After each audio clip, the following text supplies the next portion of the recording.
Hi everyone, it's Angela Dahlgren, and in today's video, I'm going to be giving you a tour of Disney's Port Orleans Resort, Riverside. Disney's Port Orleans Resort Riverside is a moderately priced hotel located in the Disney Springs area of Walt Disney World. It's adjacent to its sister resort, Disney's Port Orleans Resort French Quarter. Once known as Dixie Landing, this resort is themed to resemble the Old South Mississippi River communities in antebellum Louisiana. Disney's Port Orleans Resort Riverside is subdivided into two sections. The mansion area, called Magnolia Bend, which features plantation-style architecture, and the bayou area, called Alligator Bayou, which has tin-roofed rustic imitation wooden buildings. Mansions are 3 stories tall, while bayou guest houses are a story shorter. There are over 2,000 rooms on property, and for a tour of a standard room in the Alligator Bayou area, I'll leave a link to that in the description box. Port Orleans Resort Riverside has approximately 200 accessible rooms. These rooms are designed to comply with Florida's accessibility code, and to find out which rooms have these features, you can check out and request a room using the Touring Plans Hotel Room Finder. There are also dog-friendly room options. For a nightly surcharge of $50, up to 2 dogs are allowed in some of the rooms, and you'll also receive a check-in package of dog-friendly items. Room views. A preferred room with a standard view is close to the lobby and the food court. The view from your window may include landscaping, trees, or other buildings. A standard room with a pool view overlooks the pool. A standard room with a standard view is a slightly farther walk to the lobby, and these rooms generally have unremarkable views of landscaping or parking lots.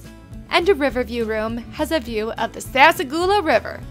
For the rest of our room views, and our list of the best and worst rooms, I'll put the link to our Port Orleans Riverside page below. Dining. Boatwright's Dining Hall is Riverside's full-service restaurant.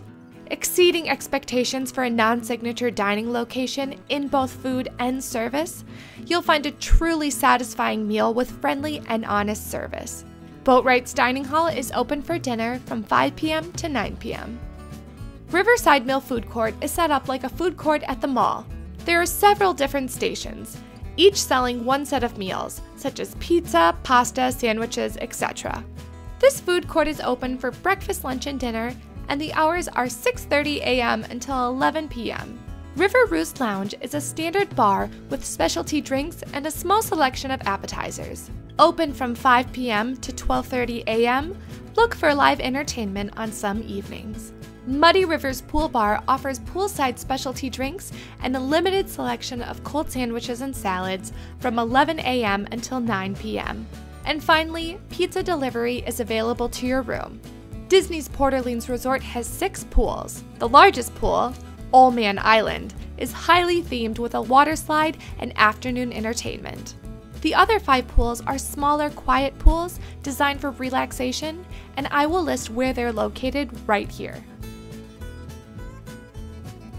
All Walt Disney World pools include a chairlift device that can lower guests who need them into the shallow end of the pool, and you can check with any lifeguard for assistance using that lift.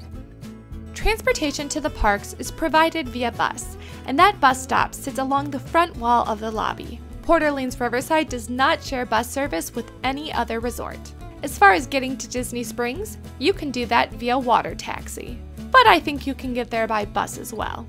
Recreation and amenities. Medicine Show Arcade is their arcade, and it includes recent video and arcade games.